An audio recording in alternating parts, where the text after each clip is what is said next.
I often get the comment, no, in fact, the other day, actually, I'm going to send you to this thread on our forum where someone said, I'm learning these lessons and they have 20% new words, and I find it so time consuming because I have to memorize every word, and it takes a long time to memorize the word, so 20% is too much and stuff like that.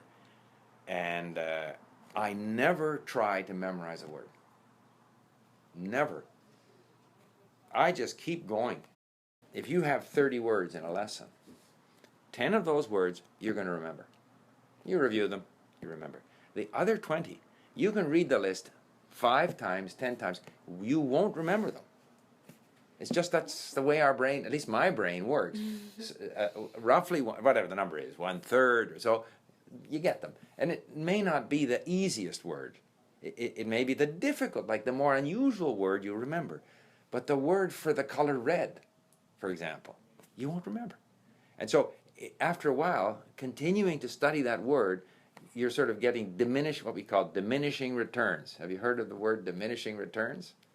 There is in economics what they call the law of diminishing returns. I'm sure there's an expression in Chinese or Korean or Hungarian. In other words, the more you put in, the less benefit you're getting out, right? So initially you get a tremendous benefit, and then the more you invest time, the less benefit. So therefore what I want to ask you guys to do is to save more words, and don't worry about memorizing them, nailing them down, making sure you remember, because the words are highlighted in yellow and they'll show up again, and all of a sudden you'll know them just because you've seen them over and over again. So Kieran decided to bring in a special treat for us today, since we have special visitors from out of town. Old-time ginger beer. From Quebec. Says it's from Jamaica. Or Jamaica, Quebec. Or Quebec. Same thing. Let's see if we can find a bottle opener. How much do you want?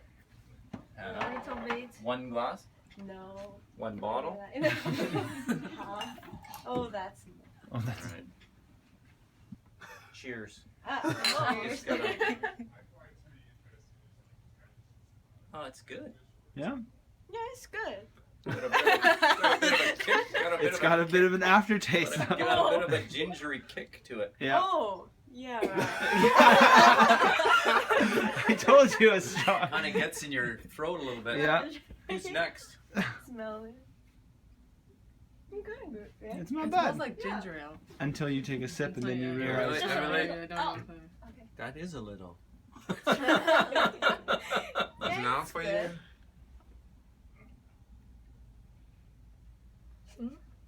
Pretty good. But Alive. It's like a punishment. That was pretty ambitious, bringing like 10 bottles or whatever I saw in there. That's may not quite. Pretty good. Oh, it's strong, yeah. That is a little You bit. want some? Okay. You guys are all taking like tiny sips. It's pretty good. They want to say that. Yeah, it starts out, you're like, oh, it's okay. Okay, who wants the rest? Maybe for dinner. Save it for later. I think we might have There you sold go. it. What make you keep learn a new languages? Okay, all right, very good question. So, initially I learned French, and I just got turned on. I got turned on to French culture, in those days French movies, French literature, things French. And as a result, I then went to France, and I studied in France for 3 years.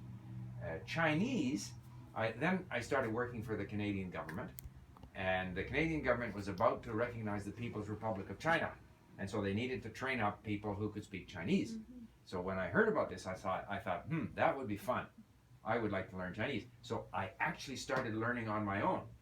So then I went to the director of personnel, and I said, I hear you're looking for someone to learn Chinese.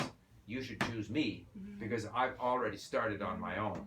So from their point of view, because they send someone off to learn Chinese, that person may or may not be successful, right? So if someone is already motivated enough to start on their own, then that made their decision easier, right?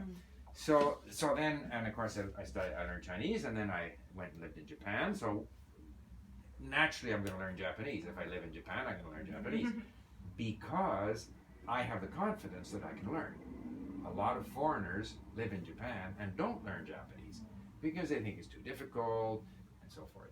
So, but by that time, I think as you learn languages, you learn one and a second and a third, you just have that confidence that you can learn.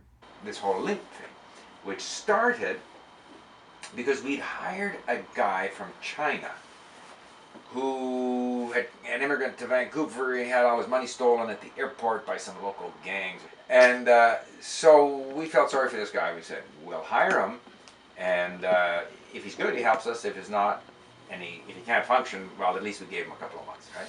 So in the end, it didn't work out that well, largely because of his English. He had this high score in TOEIC, because they all learn how to, you know, TOEIC or TOEFL, they all know how to write the exam, but they still can't speak the language, right? So we started developing LingQ basically for him, and then we thought, this is kind of good. And then we tried to interest the immigration department, but it's a whole bureaucratic mess there. So we then changed what was originally an English language only platform into a multi-language platform. And since I started with LingQ, I got, I've learned 7 languages. Like, I have learned more languages in the last 10 years than at any similar period in the past. Try to write some like grammar. No.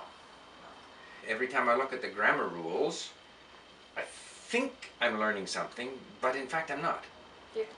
I'm not, because next time I still get it wrong. Let's put it this way. If you have already noticed something in the language, and then you see a grammar rule that explains it, then you say, oh, okay.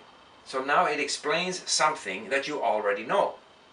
But if you don't have any experience with this, then the grammar explanation is just a waste of time.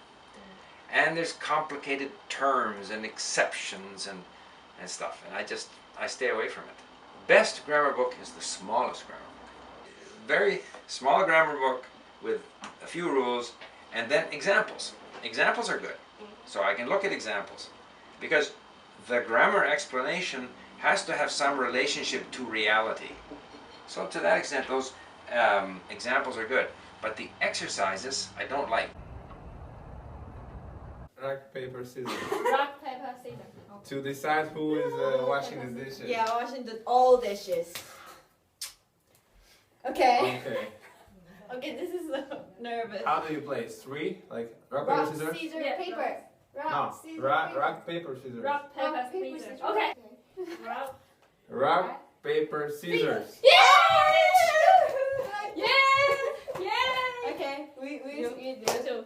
Okay. Rock, scissors. Rock, paper, scissors.